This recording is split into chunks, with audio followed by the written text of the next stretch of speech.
wie wir beide hier drin standen, ja anfangs wie ein kleines Kind mit aufgerissenen Augen gesagt haben, boah toll, so wollten wir schon immer mal wohnen. Hinter dieser unscheinbaren Tür verbirgt sich ein kleiner Schatz, ein riesiger Innenhof eines ehemaligen Bauernhofs. In den früheren Wirtschaftsgebäuden sind neue Wohnungen entstanden. In einer davon wohnen Nina und Dirk Würz. Aber die Tür hätte das fast verhindert. Ich habe in der Wiesbadener Stadt, also im Rheingauviertel gewohnt, in einer sehr, sehr schönen Altbauwohnung und da wollte ich nicht unbedingt weg, aber es war dann tatsächlich an der Zeit, mit der neuen Liebe auch ein neues Zuhause zu finden. Und dann standen wir allerdings hier in Erbenheim vor dem großen Tor und ich war wenig begeistert tatsächlich. Ja. Ich dachte so, echt jetzt? Aber so eine richtig kleine Oase hat sich aufgetan, als wir durchs Tor oder durch die Tür gegangen sind. Ja. Die kleine Oase hinter der Tür? Und Nina Würz ist hin und weg. Mittlerweile wohnt das Paar schon seit fast 5 Jahren hier. Außen hat sich an der Backsteinfassade der ehemaligen Scheunen wenig verändert.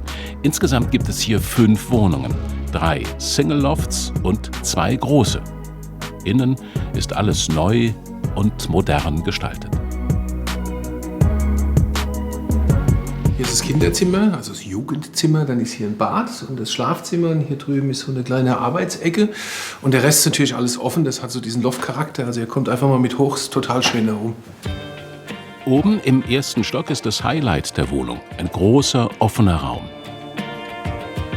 Und der sah früher so aus. Jetzt ist er der gemütliche Mittelpunkt in Dirk und Ninas Wohnung. Tatsächlich mussten wir erst mal so ein Gefühl für den Raum kriegen. Wir hatten anfangs den Tisch, zum Beispiel unseren Esstisch hier stehen, wo jetzt die Couch steht. Dann hatten wir noch mal andersrum gedreht. Und es hat tatsächlich so ein gutes halbes, fast schon Dreivierteljahr gedauert, bis wir diese Raumaufteilung gefunden haben, mit der wir jetzt auch sehr, sehr zufrieden sind. Aber diese Weite dieses Raumes, die uns ja so begeistert hat, war tatsächlich nicht ganz so leicht einzurichten. Nur die Küche versteckt sich hinter einer Trennwand. Aber das ist nicht die einzige Küche. Für sein liebstes Hobby verlässt Dirk das Loft. Also eigentlich war es eine totale Schnapsidee. Ich habe irgendwann entdeckt, dass ich unglaublich viel Spaß daran habe, Pasta zu machen. Und ja, da oben in der Küche ist kein Platz dafür. Also es ist ein totales Luxusproblem eigentlich. Und ja, und dann gab es halt die Gelegenheit, hier diesen kleinen Anbau hier dazu zu nehmen, beziehungsweise da war ein Mieterwechsel und dann dachte ich, komm, wie mache ich das jetzt? Wie verkaufe ich das an meiner Frau? Und dann sage ich, du willst doch bestimmt ein Yoga-Studio, oder? Und sie auch nicht eigentlich, sag ich, doch, du willst ein Yoga-Studio, das ist bestimmt toll und so. Und ja, und die Küche, ja, dann habe ich eine Pasta-Küche. Dirks Pasta-Küche liegt im ehemaligen Schuppen. Der früher unscheinbare Anbau hat eine große Veränderung hinter sich. So richtig schwer war es nicht, Nina von dem Plan zu überzeugen. Zu dem Raum im ersten Stock hat die Yogalehrerin eine direkte Verbindung. Neben der Nähe zu unserem Zuhause und dass es einfach hier auf diesem schönen Hof sich integriert, gefällt mir einfach dieses doch irgendwo sehr puristische ganz gut. Also und die kleinen schönen Elemente wie der alte Balken. Dann habe ich die Bilder von früher gesehen, dass es so ein uralter Schuppen war, der ja eigentlich abgerissen gehörte. Und dann ist man noch mal mehr beeindruckt. Ja. 2 Türen weiter bewohnen Nasso Psomas und Thomas Gebhardt das andere große Loft. Bodentiefe Fenster lassen auch hier viel Licht herein. Der bäuerliche Charakter des Gebäudes aus der Jahrhundertwende sollte erhalten bleiben. Deshalb hat der Architekt keine Balkone eingeplant.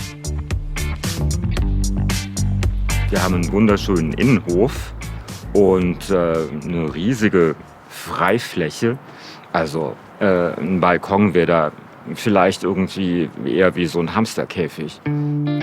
Durch seine Terrassentüren hat Dirk beim Pastamachen den besten Ausblick auf den wunderschönen Hof. Wohnen, arbeiten und Freundschaften pflegen. Dieser Hof ist ein Mikrokosmos.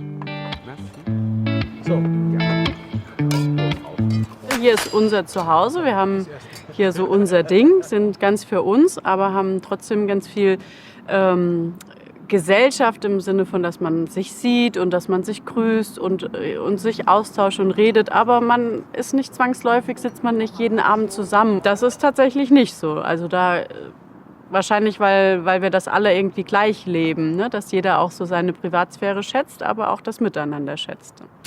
Der Lofthof in Wiesbaden-Erbenheim. Für seine Bewohner ist die schlichte Tür das Tor zum Glück.